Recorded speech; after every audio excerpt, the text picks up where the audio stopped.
Aujourd'hui, je vais m'attaquer à installer les nourrices. Donc hier, j'avais installé donc, la plaque d'OSB 3 pour pouvoir les fixer sans risque en fait, de déformation du placo. Au moins l'OSB 3, bon après il sera peint, etc. Mais ça protège le placo qui est derrière et surtout c'est un support fixe et avec une répartition des points, on va dire ça comme ça. Je vais faire en sorte donc d'aligner les accroches des nourrices avec les tuyaux que j'ai fait sortir du mur. Donc ça c'est les deux alimentations, l'alimentation en eau froide et du coup l'alimentation en eau chaude. Et derrière la cloison j'ai encore accès à toutes les gaines, donc tous les tuyaux. Donc pour le chauffe-eau, pour les machines, pour l'évier, pour le lavabo, que je vais donc faire arriver par en dessous. Et j'ai préféré donc mettre l'OSB pour une deuxième raison, que en passant les tuyaux, j'abîme pas non plus le placo. Voilà. Et après, quand ça ce sera fait, je pourrai refinir de l'autre côté la cloison. Donc c'est parti.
Bon, donc ça y est, j'ai fini d'installer les nourrices.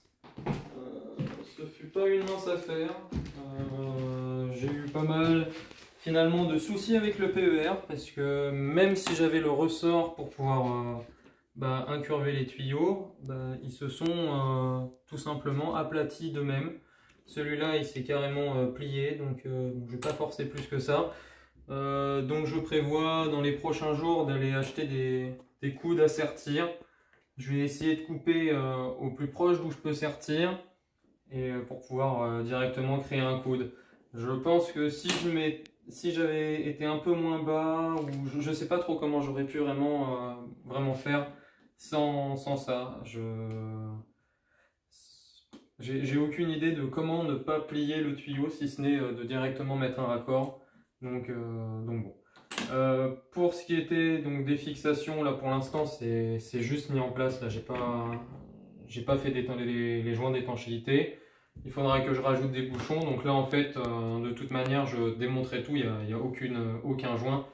Là je peux tout simplement dévisser les raccords. Il n'y a pas de souci. Donc j'enlèverai tout. Je mettrai le téflon pour bien faire les raccords. Et je m'occuperai de ça disons plus tard. Du coup, quand j'ai pu finir ça, je me suis occupé donc de la dernière plaque de la salle de bain. Il fait un peu sombre parce que ça y est, les murs sont enfin finis. Donc ça a été assez galère de la passer parce que y avait tous les tuyaux derrière. Donc j'ai doublé les vis, hein. J'en ai mis quasiment tous les 10 cm. Surtout là où il y avait le plus de tuyaux, à partir de là j'en ai pu rajouter. Pour ce qui est donc de la plaque du mitigeur de la douche, je l'ai positionné à 120 du sol parce qu'en général on met à 110 du bac à douche et je ne ferai pas de douche à l'italienne vu que c'est un plancher, et en général les hauteurs des bacs à douche c'est entre 10, 12 et 15 cm, donc j'ai visé à la dimension basse parce que ce sera une colonne de douche, donc j'ai quand même assez d'espace avec le plafond pour que ce soit assez confortable. Vu que les gaines, pour une fois, j'ai pas pu vraiment les manipuler par derrière, etc. J'ai pas pile mis dans l'axe, je l'ai un petit peu décalé, donc il a fallu ensuite que je redresse. Ça a été assez galère parce que cette cheville molly là, elle était pile dans l'axe du tuyau. Donc avec un tournevis, j'ai dû réussir à déplacer un petit peu le tuyau pour pouvoir l'enfiler, mais tout est fixé. Il y a a priori une mini erreur de niveau, mais vraiment négligeable. Là la bulle elle est un tout petit peu décalée à gauche, donc je gérerai ça au moment d'installer le mitigeur avec les raccords excentrés. Donc là pour l'instant je vais m'arrêter là pour aujourd'hui. Il me restera donc à plaquer ça, mais je le ferai plus tard parce que je me suis rendu compte que soit il me manque une demi-plaque, soit je mettrai pas une plaque hydro mais une plaque normale ici, parce que je veux réellement en avoir une hydro là, et une hydro là. Le problème c'est que entre la plaque et le montant du coin j'ai à peu près 70 cm, ce qui fait que il me resterait une chute de 50 cm. Le souci c'est que entre les deux montants j'ai 55, et là je pourrais l'utiliser la plaque parce que ça fait 48. Mais le truc c'est que, comme j'avais dit pour l'autre côté, j'ai fait exprès d'excentrer la plaque pour éviter d'avoir des fissures. Si je fais pile dans l'axe de la porte, je risque d'avoir des fissures. Donc vu que c'est un peu éloigné de l'espace cuisine, il y a juste là où il y a une machine à laver, mais bon c'est en décalé. Je pense qu'en fonction du nombre de plaques que j'ai, ce que je mettrai là, ce sera une plaque normale. Voilà. Donc dans quelques jours, je recevrai l'isolant de 80 pour pouvoir finir le tour. Ça y est, enfin une bonne nouvelle. Entre temps, peut-être que j'attaquerai la cloison des toilettes, comme ça ce sera fait. Et voilà.